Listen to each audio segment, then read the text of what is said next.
Retirement पे जो fund मिलता है उसका टैक्स ट्रीटमेंट क्या होता है, कितना टैक्स सरकार काट लेती है या जो देता है वो काट लेता है, और आगे मुझे कितना टैक्स देना है, कितना माफ है। एक भी वीडियो यूट्यूब पे नहीं है और जनरली लोग इस चीज पे ध्यान नहीं देते। आज की वीडियो उसी के ऊपर है। ये 5 कंपोनेंट्स हैं, कितना टैक्स माफ है, कितना आईटीआर में दिखाना है, क्या रिफंड भी ले सकते हैं जो टैक्स कट गया है। बच्चे अपने पेरेंट्स को जरूर भेजें और पेरेंट्स दूसरे सीनियर सिटीजन को जरूर दें ताकि वो इसके बारे में समझ सके। मैं चार्टर्ड अकाउंटेंट दिल्ली की ठंड से आप सभी को नमस्कार करता हूं। दोस्तों बड़ी इंपॉर्टेंट वीडियो है, आखिर जरूर देखिएगा कि आईटीआर की क्या कंप्लायंस रहेगी इस केस में, रिटायरमेंट के बाद एग्जम्पशंस कितनी मिलेंगी इसमें से, और एडवांस टैक्स भी जमा करना पड़ता है क्या। सीनियर सिटीजन अपना जब फंड मिलता है ना तो बताते नहीं, बच्चों से छुपा लेते हैं, सिर्फ इसलिए कि यार बुढ़ापा है अपने पास पैसा रखो। बच्चे वरना मांगने शुरू कर देते हैं, यार दे दो, पैसा मिला दे दो। अच्छी अप्रोच है, लेकिन टैक्सेशन का जरूर ध्यान रखना। पहला पॉइंट, मंथली पेंशन मिलनी शुरू हो जाती है रिटायरमेंट के बाद, उसका क्या टैक्स ट्रीटमेंट है। एक एक पॉइंट डिटेल में बताया मैंने दोस्तों, बड़ी इंपॉर्टेंट प्रैक्टिकल वीडियो है। कोई भी टैक्स नहीं लगता 7.5 लाख तक की, मैं बात कर रहा हूं फाइनेंशियल ईयर 23-24 में। अगर आप न्यू टैक्स रिजाइम चुनते हैं तो 7.5 लाख तक की पेंशन पे कोई टैक्स नहीं है। ऑल इनकम मिलाकर मैं मान के चल रहा हूं कि आपकी सिर्फ पेंशन ही है, अगर आपकी इंटरेस्ट इनकम भी ऐड हो गई इसके अंदर फंड की तो आपको फिर टैक्स लगेगा। 7.5 लाख पे 50,000 का स्टैंडर्ड डिडक्शन और 7 लाख तक की सैलरी पे कोई भी टैक्स नहीं है। तो आप 7.5 लाख तक की पेंशन ले सकते हैं जिसके ऊपर कोई टैक्स नहीं है। अमाउंट मैंने बताया ईयरली 1 अप्रैल से लेके 31 मार्च तक का। तो हो सकता है कुछ आपकी सैलरी आई हो, आप बीच में रिटायर हुए हो, तो इकट्ठा चेक कर लीजिएगा। आईटीआर मैंडेटरी है अगर पेंशन 3 लाख से ऊपर है, अगर आप 60 साल से ऊपर के हो तो 60 साल पे रिटायरमेंट होता है, तो वो 3 लाख से ऊपर है तो आईटीआर मैंडेटरी है। टैक्स तो नहीं लगेगा 7.5 लाख तक, लेकिन आईटीआर भरना जरूरी है क्योंकि आप थ्रेशोल्ड लिमिट से ऊपर हो गए हैं। 5 लाख से अगर ऊपर है आईटीआर आपकी पेंशन इनकम और 80 साल से ऊपर हो तो भी आपको आईटीआर भरनी है एज पर लॉ, क्योंकि आपकी लिमिट एक्सीड हो गई है थ्रेशोल्ड लिमिट से।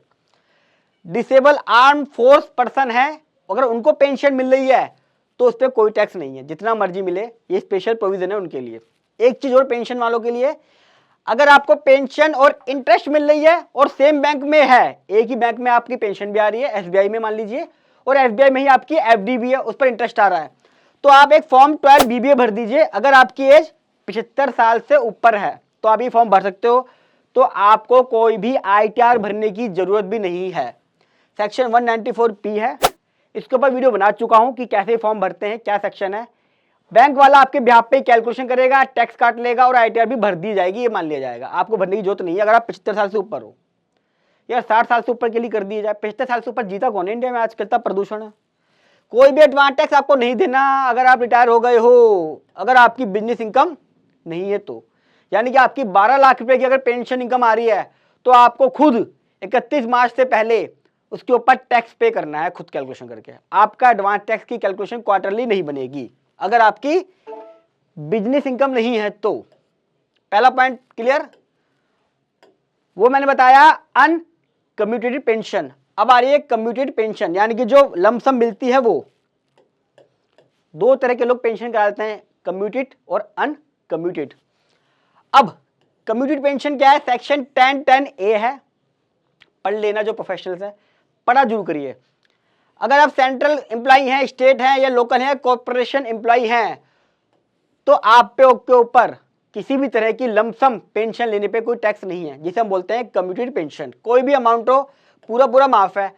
अगर अदर देन गवर्नमेंट है जो मैंने लिखवाया ये 4, तो आपको अगर ग्रेचुटी रिसीव हो रही है साथ में, रिटायरमेंट के समय हो सकता है आपको ग्रेचुटी भी रिसीव हो रही हो, तो आपका 1/3 एग्जम्प्ट होगा फुल कम्यूटेड पेंशन का।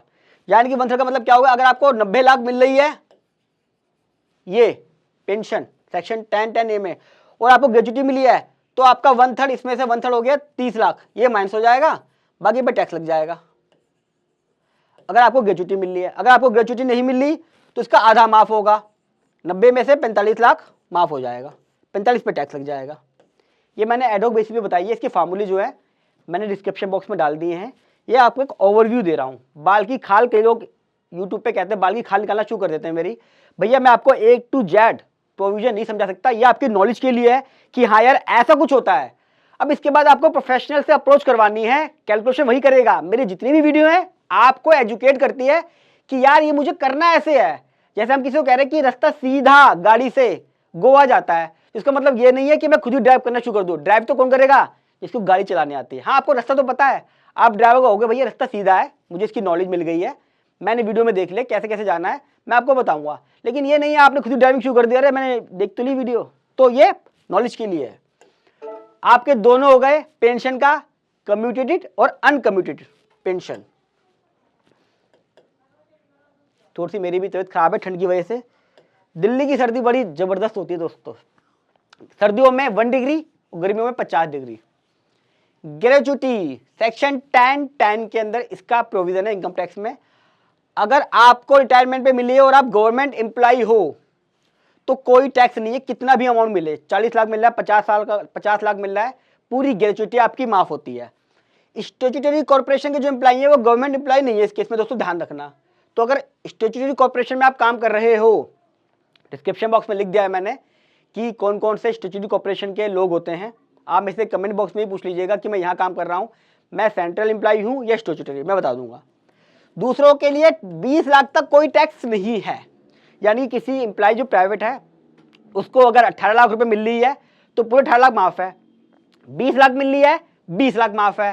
25 लाख मिल रही है तो 20 लाख तक तो माफ है। 5 लाख पे वो अपनी सैलरी में ऐड हो जाएगा और सैलरी के हिसाब से जो भी स्लैब होगा उसका 10% में आ रहा है, 15 पे, 20 पे, 25 पे, 30 पे टैक्स कट जाएगा उसका। और ये टोटल अमाउंट होता है लाइफ टाइम 20 लाख का दोस्तों, ध्यान रखना। देखो ग्रेजुटी मिलती कब है? जब मैं कंटिन्यू सर्विस कर लेता हूँ अपनी 5 साल की। मान लीजिए मैंने एक जगह 6 साल काम करा, मुझे वहां कुछ ग्रेजुटी मिली 4 लाख 5 लाख, मैंने कहा मैंने एग्जाम्पशन ले ली, एग्जाम्पशन मिल जाएगी आपको। फिर आपने कहीं जॉब करी फिर ले ली, तो ये लाइफ टाइम 20 लाख है। पूरी लाइफ में आप 20 लाख ले सकते हो। 4 एम्प्लॉई हैं, 4 जगह भी इसको क्लेम किया जा सकता है, सब्जेक्ट टू कंडीशन, कोई दिक्कत नहीं है। अगर किसी की डेथ हो जाती है और उसके बाद उसे ग्रेजुटी मिलती है, फैमिली मेंबर को कोई भी टैक्स नहीं है, इसकी लिमिट भी 20 लाख है। कई बार मान लीजिए किसी ने 8 साल जॉब करी, भगवान न करे उसकी डेथ हो जाती है during the job.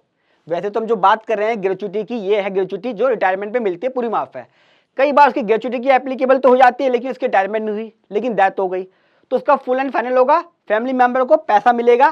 Family member पे यही माना जाता है कि वो रिटायर हो गया है, टचवुड किसी के साथ ऐसा ना हो, उसको भी ग्रेजुटी मिलेगी, लेकिन उसकी भी 20 लाख तक माफ है। ये बात कर रहा हूं मैं प्राइवेट एम्प्लॉय की। सरकारी का तो लिख दिया मैंने, चाहे डेथ पे मिले, कुछ भी मिले, कितना भी अमाउंट मिले, सारा माफ।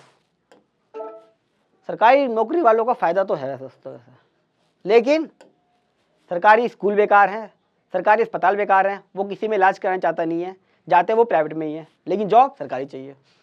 लीव इनकैशमेंट सबसे बढ़िया, section 10(10)AA, section 10(10)AA। Leave encashment क्या होती है? मेरी छुट्टियां पड़ी हुई है बहुत पुरानी, मैं ले नहीं पाया, सरकारी में होता है ऐसा, छुट्टियां नहीं मिलती हैं। प्राइवेट जॉब वालों को भी छुट्टियां नहीं मिलती हैं, लेकिन उनको कोई देता नहीं है ये। अगर आपने जॉब रहते रहते लीव इनकैशमेंट ले लिया है, छुट्टियों के पैसे ले लिए, फुल्ली टैक्सेबल है।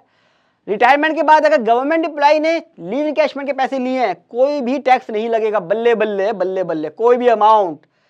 सरकारी आदमी ना होके दमाद हो गए, पूरी फैसिलिटी, कोई टोकेगा नहीं, गलती पे कोई बोलेगा नहीं। गलत सिस्टम है मेरे हिसाब से। अगर डेथ हो गई है और फैमिली मेंबर को मिल रहा है तब भी कोई टैक्स नहीं है लीव इनकैशमेंट पे। जैसे कि ग्रेजुटी में बताया था मैंने, डेथ के ज्यादातर केस में डेथ के बाद अगर लीगल हेयर को कोई भी बेनिफिट मिलता है उसके ऊपर टैक्स नहीं है। ये थोड़ी सी अच्छी सोच है सरकार की, मुझे लगता है। बाकियों के लिए क्या है, यानी कि प्राइवेट जॉब जो कर रहे हैं रिटायरमेंट के बाद ही है, अगर ड्यूरिंग जॉब लिया तो टैक्सेबल है। रिटायरमेंट के बाद अगर वो लेता है तो मैक्सिमम, पहले 3 लाख की लिमिट थी, लेकिन अब लिमिट बढ़ा के वो 25 लाख कर दी है 1 अप्रैल 23 से। यानी कि 1 अप्रैल 23 के बाद जो रिटायर होंगे और उनको जो लीव इनकैशमेंट मिलेगा वो मैक्सिमम 25 लाख तक का टैक्स माफ है। यानी कि किसी का, ये मैक्सिमम है दोस्तों, 4 क्राइटेरिया होते हैं इसके अंदर। चारों क्राइटेरिया आपको दिख भी रहे स्क्रीन पर और मैंने डिस्क्रिप्शन बॉक्स में डाल दिया है।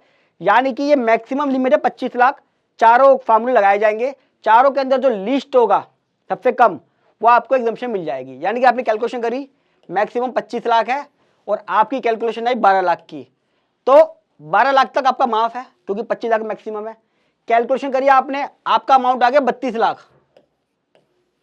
जो 32 लाख आपको ग्रेजुटी मिली थी मान लीजिए, और 25 लाख माफ है, तो 32 में से 25 गए, बचे हुए 7 लाख पर टैक्स लग जाएगा क्योंकि मैक्सिमम कितनी माफ है?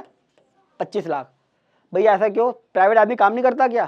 सरकारी आदमी का पूरा माफ, प्राइवेट वाले का मैक्सिमम 25 लाख। सरकार धीरे धीरे चेंज कर गई, पिछली बार 3 लाख ही था, पता नहीं क्या सोच के करा हुआ था।